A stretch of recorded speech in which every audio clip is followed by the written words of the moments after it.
Welcome back to the PT Graduate Podcast. Today, I'm very pleased to say my guest is Mr. Brown, Mr. Paul Brown, Mr. Retention. Welcome along, Paul, and great to connect with you. Thank you, Rich. It's great to join up with you, and hi everyone out there in video land. Yeah. So there'll be a bit of video and there'll be a bit of audio. I usually share the YouTube link as well in the show notes, so people who really like looking at our t-shirts, they can look at our t-shirts. So no, thank you, Paul. It's great to be able to connect, and I have our mutual friend, Mr. Neil Share, to thank for introducing us and connecting us so that we could do this interview. So, Neil's a great guy, been a good friend for a long time, and one of the few people I turned to for some advice when I started to go back into building and developing studios. I'd love to hear more about that. That'd be good to talk a little bit more about the Mr. Retention side of things, because obviously that's probably what you're most well known for in this industry. Where you weren't always Mr. Retention, right? So that must have started at a certain point. How can you give us the backstory, how you where that came from? I'm not always Mr. Retention. I think all of our audience out there right now, we greatly believe in health and fitness. We greatly believe that life is better with exercise than without it. And we know that most people don't do enough physical activity in their normal day, so we bring that to them in a concentrated effort. I was blessed to discover that when I was 16 years of age, and I haven't missed a week of exercise since. I can honestly say in 41 years, I've never missed a week of exercise.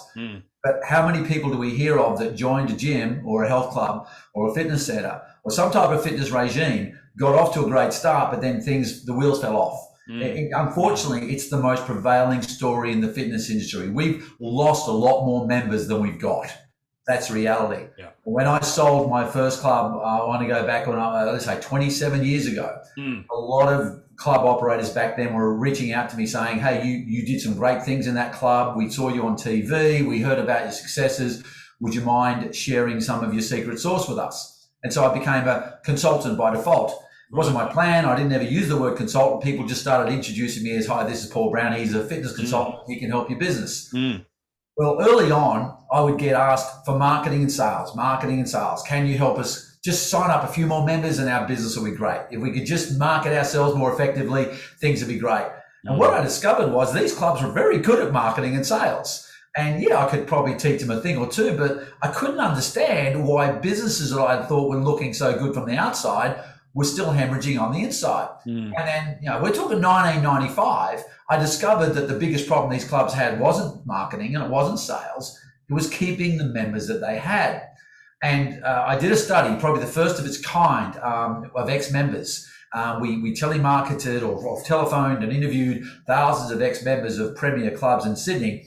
And my job was to understand the truth behind the reasons people quit. Not the veneer, not that I was too busy, not that, I didn't have the money, but why was something so important to these people one day and then not a priority the next?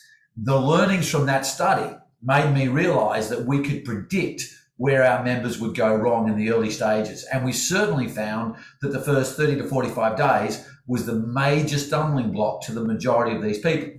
So, cut a long story short, I developed a program that came on the back of that called the Face-to-Face Fitness System. It was an instant success. And that face-to-face system to this day is the core operating procedure for a lot of large group scale clubs to make sure when they sign up members that they stick with it. And somewhere along the way, during an interview of a magazine in America, the editor put on the front cover an interview with Mr. Retention. That was 15 years ago, and the name stuck. And so every conference I've ever spoken at ever since. And you know what? I thought, hey, it works. People like it, and it's an industry that needs help. So I'll just go around and be Mr. Retention. So there you go. That's how it all came about. But bottom line is, I really should be called Mr. Exercise Adherence. It doesn't roll off the tongue quite as well, but if you can get people to stick to exercise, whether you're a PT client, whether you're a group exercise boutique studio member, or whether you're a member of a big box, it's getting people addicted to the regular habit of exercise, to loving it, to being good at it to the point they know the benefit far exceeds the cost. We do that with everybody. We don't lose anybody ever again. Brilliant. So where did that start for you? Like, how did you know? Where was that success in your original club? How did you know the things that you needed to do to be successful originally? Like, had you? Don't get me wrong. I'm not suggesting my original club had all this in place. It did not. Okay. My original club was an amazing club. It's called Busybodies Fitness Centre. And we had major competition come to town, try to destroy us. Yeah. We ended up destroying them. But it wasn't without a fight. It wasn't without some terrible, dark days where we were wondering, were we going to survive? And I definitely built better clubs once I got out on my own and had the bandwidth to look with a broader view at other people's businesses. It's so much easier from an outsider perspective to go, I can see what's hot, I can see what's not. And if you'll trust me and let me put this process in place, we can plug all those leaks. So much easier to do when you're not embedded in the business on a day-to-day basis. Yeah. So no, my first club wasn't the beginning of face-to-face fitness. It had the nucleus in many ways, but the system was only developed when I had the clarity to see from further away what was needed. Yeah, and I guess that's the challenge all business owners have, isn't it? They're so busy doing the doing. They don't have A, the time, or B, the clarity that you just talked about to be able to look back and go, right, what do I need to do? Hence, needing someone like yourself to step in and support them. And yourself, Rich, it's that outsider coming in and going, I'm not telling you it's all wrong, but I can see the 95 things you're doing great are being held back by the 5 things you're not. And if you let us together address that, you become 100% successful. And did that sort of that expansion of the brand of Mr. Retention, then did that spawn the speaking and the consulting? Did the consulting come first and then the speaking just came from that? No, the other way around. I was already speaking. My first club was a huge success. We did a lot of things that were very, very edgy. And I was invited to speak firstly here at Filex in Australia. Actually, it wasn't called Filex. It was Network back then. Yeah. I was already speaking as a club owner at major events here in Australia. And then still as a club owner, I was invited to speak at Erster in the United States. And then Erster took me on a global tour. So I was doing all that before I sold my club. And when I sold the club, suddenly this club owner / speaker was a consultant. Yeah. Sure. Yeah. Okay. And you've traveled significantly. You've spoken at all the big events in terms of health and fitness around the world, haven't you? You're a well-known face in all those. How do you keep it fresh? How do you? Because obviously there are lots of ways of looking at retention, aren't there? But I get, keeping it fresh is an important part of that. Well, a lot of the people listening to this podcast right now would themselves know that none of us have one single skill. We wear many hats. If you're a personal trainer running your own individual business, you're also a salesperson. You're also a marketeer. You're also a health and safety officer. If you have a physical box or a location, you're now a real estate manager. You're a negotiator. There are many, many hats. So as a club owner, I wore all those hats and then some. And so, the way that I always kept it fresh was I was always able to think of another angle, another challenge that I was facing myself. And as I was consulting, I would come across more and more challenges. And, we never run away from a challenge. We would always look at it again with a broad view and go, right, there are many ways to deal with this. What's the most effective? And not everything we tried first time worked. I've got 2 systems. I've got the one that has an amazing impact on client retention. I've got another system of dismal failures. And we only got that system from trial and error. Yeah. We just don't go back to that one. We don't repeat those, right? You learn from those things that you thought would instinctively make a difference, but for some frustrating reason or another, it didn't work the way you'd hoped. And then there are other things that just click and work immediately. You learn to repeat the magic. You learn to replicate the magic. And so same with speaking. You look at the current challenges, the current trends, what's hot, what's not, and you try to make sure that you can just push 2 or 3 buttons that are relevant to the audience. And, if they like it, they invite you back. Yeah. Having an Aussie accent hasn't hurt either. I've spoken in over 36 countries, and very often I need translators in English-speaking countries. It's a good novelty factor. It is. I saw, when I was doing a bit of stalking, I saw a photograph of I don't know where it was, a keynote that you gave where you were on stage with the treadmill front and center. And I thought, my God, there's a bit of preparation that's gone into this. You don't just turn up with a laptop when you're Mr. Retention. Where was that? Well, I've done that a few times. I think I'm still the only keynote speaker in the world that has actually not walked their talk, but run their talk. Right.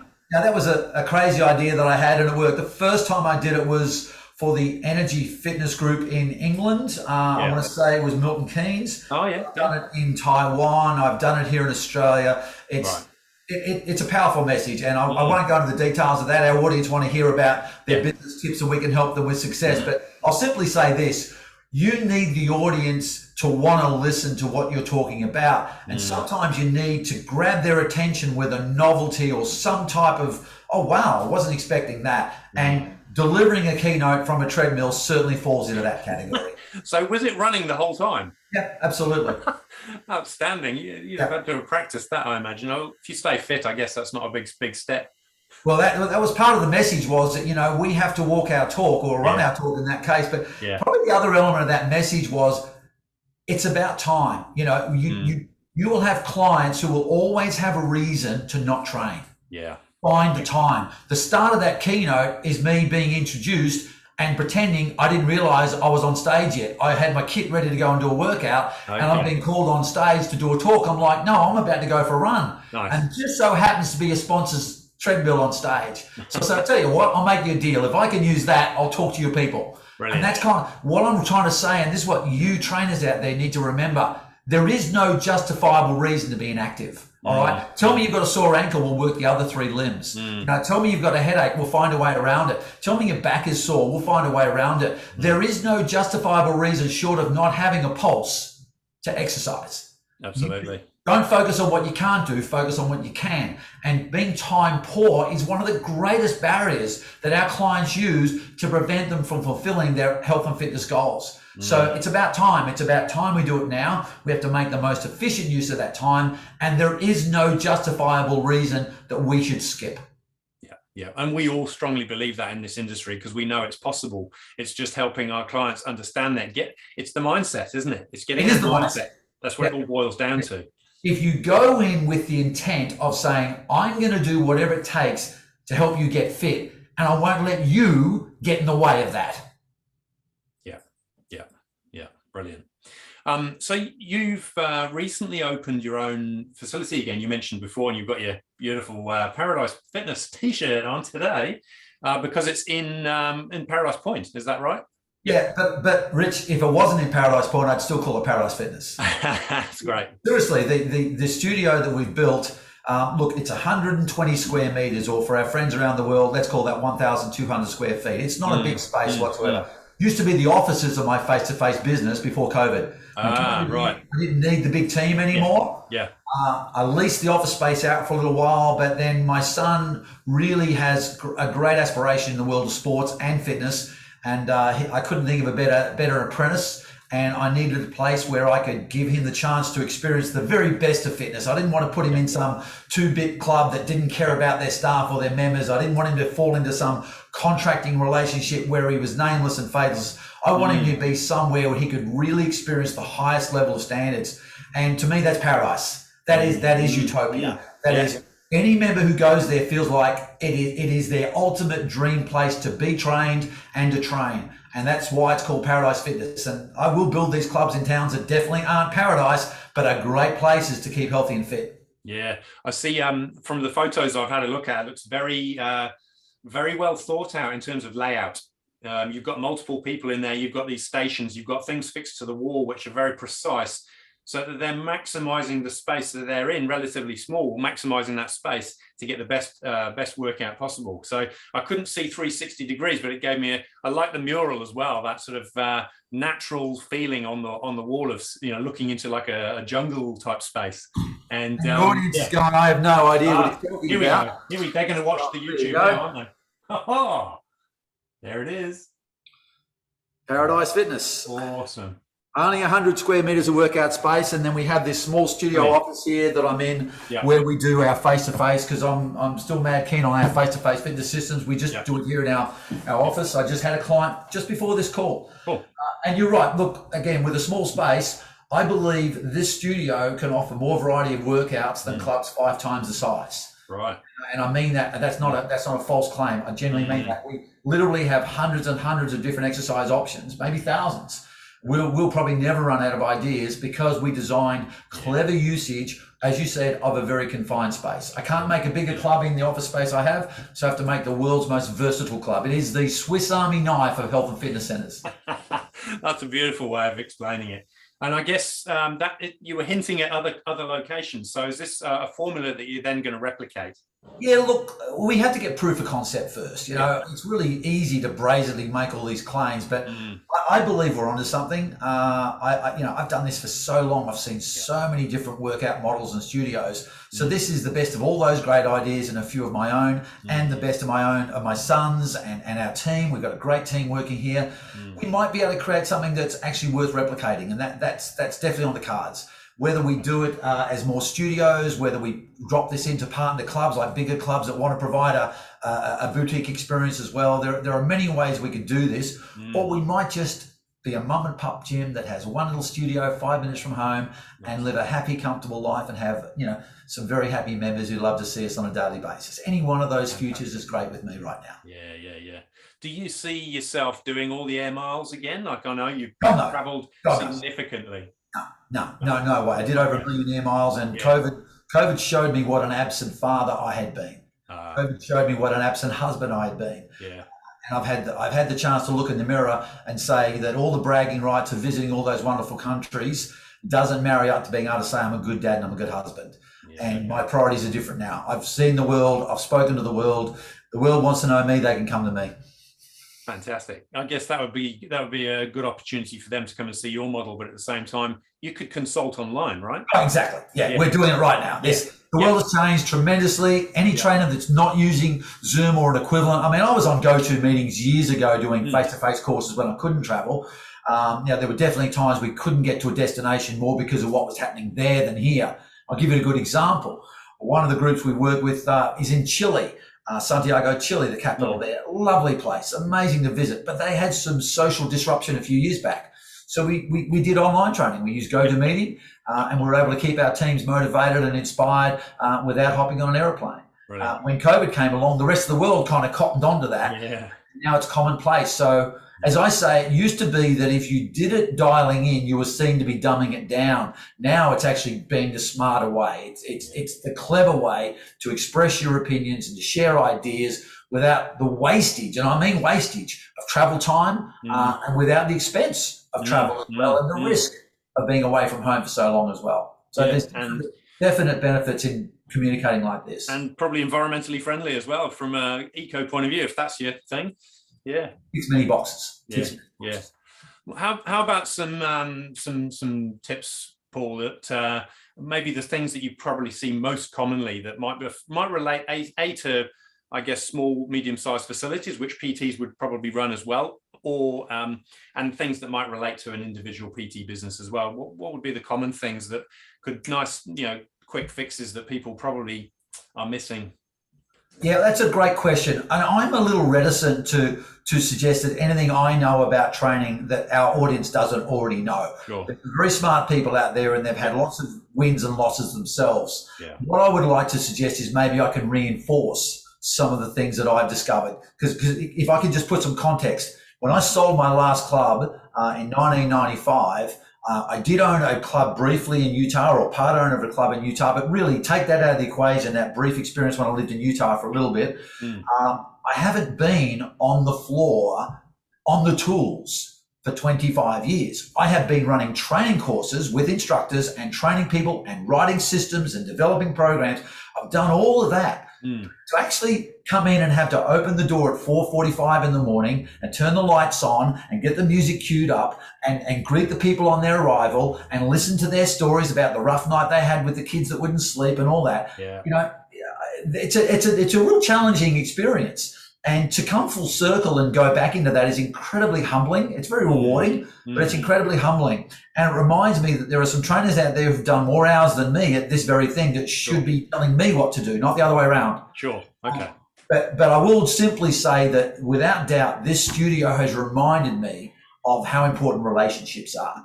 And it's cliche, but everything is driven by relationships. Yeah. If you use your human energy to feel what people are really going through, if you shut up about what's in it for me and listen to what's in it for them, and really, if your intent, if your place of coming into this relationship is about giving, not about receiving, When all that is right, everything else falls into place. They'll tell you what you need to do to be better. They'll tell you what you're doing well, and they'll tell you if there's something missing. You just have to be willing to listen from their perspective, because I come here every day to serve them. I've been served. My cup is full. I've got the most blessed life.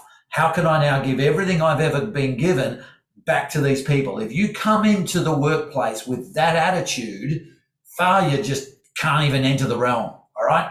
So relationships, number one. And then the second thing is, I do believe whether it's one business or 1,000, you should systemize your good things. You should replicate your magic as if you do plan to own 100 clubs. Even if you only going to be that one mum and pop gym where it's just you and your local community, organize it and systemize it in a way that you could walk out tomorrow and someone could walk in and take over. Why? Because if you don't have a plan, you can go anywhere. If you don't have a plan, you can stray off track. You can forget and you can lose sight of the things that made you great at one point. We're really good at meandering because of boredom or just the need to change things up. Yep. So I would say, number one, come into it with the right intent and really build relationships, but then don't do it ad hoc. Systemize, replicate the magic, record, plan, and replicate the things that make you great, and let people know you do it that way, so they know that if everything fell off and you weren't here tomorrow, the business would still go on, because there's a systemized plan that the next person could walk in and pick up where you left off. Yeah. I think that's a brilliant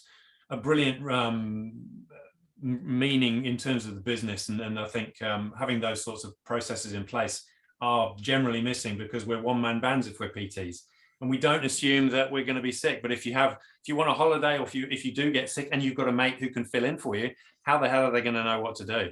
And if you do want to replicate the business in other locations, there's your operations manual, right? Ready to go. Yeah. I noticed, sorry. On this one note. Yeah. Every business should have an exit plan, right? There should be an exit strategy. And an exit strategy doesn't necessarily mean you plan to quit or you plan to escape. But if a new opportunity came your way, could you sell what you've created? Could you if you're a one-off PT, could you sell your client base? If you have a team, could you sell your client base and the systems that the team run? If you have a physical business, could you sell the premises or the lease that you have on that premises with the goodwill that comes with it? The value of that will be very dependent on whether that loyalty will stay when you leave. Yeah. So you can't have people saying, I'm only here because of you, and the moment you leave, I'm gone too. You have nothing to sell. You have nothing to sell. You are now the biggest liability in the business. Yeah. There are some things that you do that you've kind of transferred over from your retention work to what you're doing in your business now. And I noticed in one of your posts, you were talking about doing some client reviews, or was it 12 weeks or some trigger that got some of those processes going. Those are probably some really important things people should have in their businesses automatically, aren't they? Oh, absolutely. Yeah. Remember my face-to-face retention system, which was started in 1995, it had 25 years of evolution to get to where we are right now. Sure. And right now it's going through a whole new evolution. Yeah. Now this studio is not just to serve my local needs, but I've got face-to-face clients around the world that will benefit from what we learn in this very room. Yeah, we're going to get better and better at doing it, using digital technology, better ways of communicating, better ways of anticipating. So yes, you're absolutely right. A big part of this studio business is we guarantee results. Absolutely, always have in face-to-face. Yeah. To guarantee results, you have to know where someone's starting, where they want to get to, and whether they're getting closer. Where are you now? Where do you want to be? Let's close that gap. And the only way to know if the gap is closing is to go back and revisit where they started from. Yep. And like literally just before this call, I had a beautiful young lady sitting right next to me who gave herself a score in self-esteem of 4 out of 10. Okay. Now, who can say they love their life, which is our catchphrase, love your life? Oh, Who can say they love their life if their own self-worth is 40%? Yeah. Nobody. You'd be amazed how many clients you've got that feel that way. So it's very important for us to say, where are you now? Where do you feel in your life? Not just physically, but emotionally and psychologically. You've got to be able to benchmark that and you've got to be able to quantify it. And then you've got to link that to what we're going to do about it. And then you're going to go back later and say, hey, I don't know if you remember, but there was a young lady who came in about 6 weeks ago who gave herself a 4 out of 10 for self-esteem. Is that young lady still here? Or have we got a new young lady here? Yeah. Yep. And when you can show them the difference between how they felt about themselves then and how they feel about themselves now, and try to put a monetary value on that, that far exceeds anything you've asked for your services. Absolutely. Yeah. And if you're not doing it, what the fuck are you doing? What business are you in? If it's not that, what is it? Sorry for the French, but no. I think the French was required at that very point. I did a blog the other day, Paul, which was called Silent Successes. And it was all about that same thing. There are so many things that our clients are, I guess, moving forward on. There's the physical, obvious stuff, but there's all that psychological and spiritual stuff that you talk about as well. If we don't stop and actually talk about it, how do we know how far we've come? And that's exactly your point. We forget who we were. Yeah. And would it be terrible if we achieved something, didn't recognize that, only use the scales or some other physical pass or fail score, that put us off, and then we go back to being who we were originally? What a tragic loss that would be. Yeah. I love it. And obviously there are lots of other things that you do as well, but I think that brings that human element, and it builds on the relationship that you talked about at the beginning. You know, you have to sit down, you care about the person, you want to know what their score is, and you're really interested in helping them finish that journey and get to that next milestone or whatever it may be. Yep. Why would they leave? No one would leave if someone's that interested in them and their life, and not just the training side of things, but them as a human being. Again, you know, no one's ever going to look the way they want to look. They'll always find fault. But if you can make people love the way they feel, and if you can make people self-accept and have realistic goals, that the health will come. You know, losing a bit of body fat's not a bad thing if you're carrying too much. Let's agree on that. But they come for vanity, they stay for how they feel and their health. That's how we work it. Yeah. I think you've dropped some beautiful hints and tips in there all the way through. And I think you've also left room for people to kind of add their own flavor to it without giving us too much of your IP. So I really appreciate that. Sometimes I remember to ask this question and sometimes I don't, but today I have. So is there a question that I haven't asked that I should have? Yeah, a thermos keeps things hot and it keeps things cold. How does it know when to do? Don't you wonder that? All the time. I just don't get it. I don't get it. We could be here for days and days and days. But look, I just want to make sure that the people out there remember the reason you chose this career. Let's be honest. The reason you chose this career was to make a difference. That's the number one answer I get worldwide. It's what I say to myself every day I go to work, make a difference. Just make sure the people you're working with know that is your intent, that's where you're coming from. Don't be afraid to make that very clear. The more you zoom in and zero in on how they look and think and feel and say, I understand, I'm here to help, you're in the right hands, but always let me know how we're doing. And the deeper you can get into connecting with that person. It's hard to do in a big box club. That's why my next studio was not going to be 15,000 square feet or more. Because when you get to that scale, you cannot have this level of personal interaction. And anyone trying to sell you software right now that says artificial intelligence will do the job, just repeat back to them what they said. Artificial intelligence. This is the real deal. Right here. Right here. Connect. Okay. Don't let artificial flavors, coloring, or intelligence muddy the life that you're trying to create. Be real. Brilliant. Fantastic indeed. Thank you, Paul. Really appreciate your gems and I appreciate your time. It's been great chatting and I hope we get a chance to catch up and do a second version some other time. Been my honor, sir. Thank you very much. I wish everyone out there the best of success and health. Cheers. Fantastic. Thanks.